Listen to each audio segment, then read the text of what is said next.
tie game. Dak Prescott looking to throw, and this is not what he had in mind. No, it's not. Look, Sean McDermott, the head coach in Buffalo, is one of the best as far as dialing up pressure. He learned under the great Jim Johnson, and he was getting after Dak all day. Here comes another one. This is Ed Oliver getting after Dak. It's a strip, it's a sack.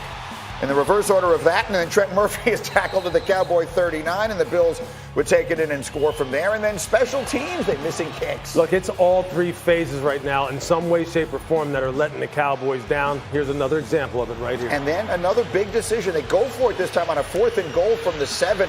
That play doesn't look like it's going to work even if they do hit it, and the throw's not even close. And so it gets ugly. Jerry Jones, a very frustrated owner of the Cowboys, as they fall to 500 with a Thanksgiving Day defeat. Emotional locker room. Just an exchange of words about us sticking together. Anything and everything outside of that locker room doesn't matter, and as simple as that. Right now, we're pissed off. We know what type of team we have, and we haven't put that on the foot at all this year. Zeke said the locker room was pissed off afterwards. Would you say that's accurate? Yeah, for sure. All of those words, for sure.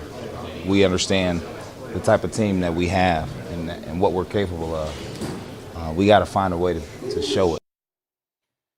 If the Cowboys were a college team, their strength of record would be awful. They're 0-5 against winning teams this year. Their points per game and turnover differential, you can see it all on the screen, just a disaster. Only 5 teams in the Super Bowl era have made the playoffs without beating a team with a winning record. And I want to focus in on the locker room there for a minute, because we heard that there was the yelling, and reports say that it was Michael Bennett, who's only been there for a couple of weeks, who was particularly upset there. What does that say to you? Well, it screams that this football team understands that the expectations were very high, and right now they're unraveling. They're coming apart because they understand that we're supposed to be much better than this. And if the words were, we're better than this, then what they're saying is, hey, look, I don't know why we're not living up to our potential right now, but we got to do something about it. And this to me as a player never worked. It never worked when people started yelling and screaming like this, because right now is not the time to be more emotional. Now's the time to be more cold-blooded. Now's the time to be more analytical about what am I exactly doing. This isn't about passion.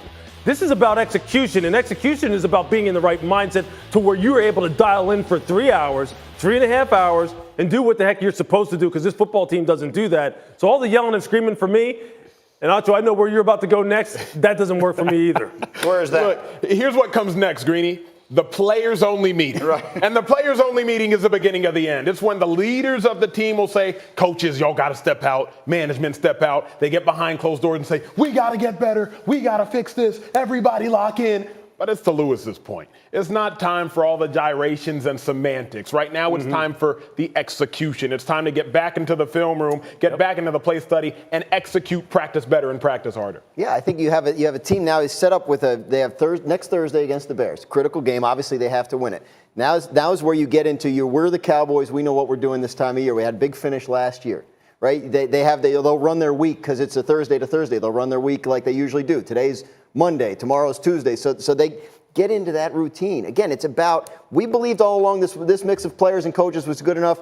We're still alive. Let's show it over 4 games as we haven't shown it over the first 12. Because they're the Cowboys, we watch every one of their games and we focus in on every one of their plays. And you watch them, they don't look as bad as the result. So if you watch that game against New England, they went toe-to-toe with them. They looked most of the day like they were the better team. Yesterday, the mistakes are just killing them left and right. But what is going on with them? See, that's what we're talking. Look, coaches used to explain it to me like this when I was in the league. Look, the difference between backups and starters is the fact that not necessarily that the starter is so much better than you. The starter can just do it more consistently than you. It's a mindset. It's a mentality. It's called mental toughness, resilience, stick-to-itiveness, whatever you want to use. Dallas doesn't have that. They have great body types, speed. They got star power. But they don't have the mindset. They can't focus in. I'll take you one step further and even say they're pressing. And I watched the film very closely and scrutinized it closely, and I'll break it down later, Greeny. Dak Prescott was pressing yesterday. There were sometimes he was trying to make the great play instead of settling with the good play, and the good play consistently was let me just say this real quick. You remember last year, I believe it was last year, they played the Saints in the regular season. Thursday night. Saints come down there, and they are stoning this team. They go out to L.A. in the playoffs, and what happened? They got mowed down like a track, and you're going, now why? It's not like all of a sudden they got weak. They weren't lifting weights, didn't eat, didn't sleep well that night. So what is it? It's up here. Oh. Greeny, it's here. I'm telling you, that's the great equalizer in the NFL is your mind. And if you're not always dialed, I know. I was told this over and over again by the grandmaster himself, by Bill Belichick. It's not that you can't do it, it's will you do it when I need you to. Because if you don't, you're going to be standing over here beside me. Mm-hmm. And that's probably why I was. We have room for a lot of the Cowboys during the playoffs. We'll see if it winds up going that way. Meanwhile, let's get you to the other game of the day yesterday. We haven't touched yet on Bears, Lions in Detroit. That's David Blau. Quick trivia question. He is the last quarterback to beat Ohio State. He did it at Purdue last year. And then this is his first NFL completion. It's a 75-yard touchdown to Kenny Golladay. Oh, the Lions. How about that? I'm watching that game going, what is going on, Chicago? Blau, very respectable day yesterday, and they had a 17-7 lead. Now it's 17-10. Bears working their way back. This is someone named Jesper Horsted for a touchdown. Yeah, and that is a nice throw by Mitch Trubisky. It is. And I'll tell you, it's actually dangerous that Mitch played this way. I'm going to explain later why. Okay, we'll talk about it. He did play well. He brought them back when they needed it. Under 6 minutes to play, they had fallen behind again, 20-17 on a third down. They dialed up 17. Number this is 17 exactly what I'm talking long. about. If Mitch throws one pass good, it's the 7 route. Mm-hmm. It's the corner route, the flag route, whatever you want to call it. He has tremendous touch on it, and he hit it over and over again yesterday. To Anthony Miller repeatedly, including this one again on another third down.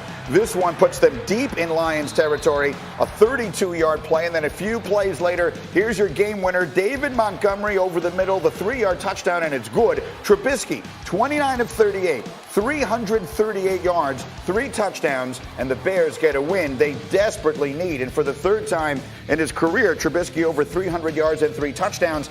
That is the most such games among all Bears quarterbacks since the 1970 merger. He had 4 total passing touchdowns in his first 4 road games this year. We'll talk much more about the Bears as the morning continues. Meanwhile, I'm coming to you, Dan Graziano, looking ahead to fantasy football and other considerations for important notes this weekend. Let's dive into some of the key injury updates. What is the latest on Juju Smith-Schuster and James Conner? Juju Smith-Schuster cleared from concussion protocol, but he's got a knee injury, and he hasn't practiced yet this week. As that goes along, looks more and more likely that he will have to miss another game. James Conner returned to practice yesterday on a limited basis.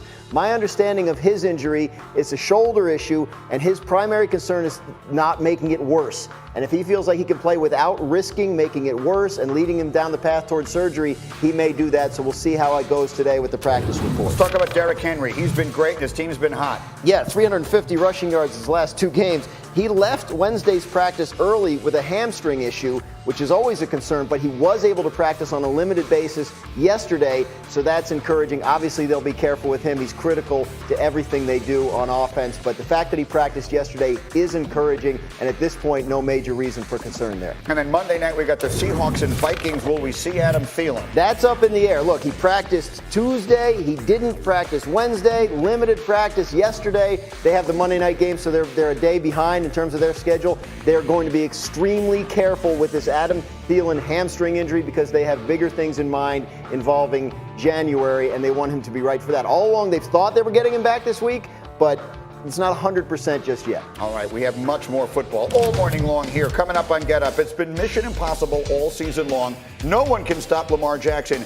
Do the 49ers have the answers? We'll get into that in just a couple of minutes. And again, what happened at the end of the game they call the Egg Bowl was so stunning, you just have to see it to believe it. And you will next. Get Up on ESPN.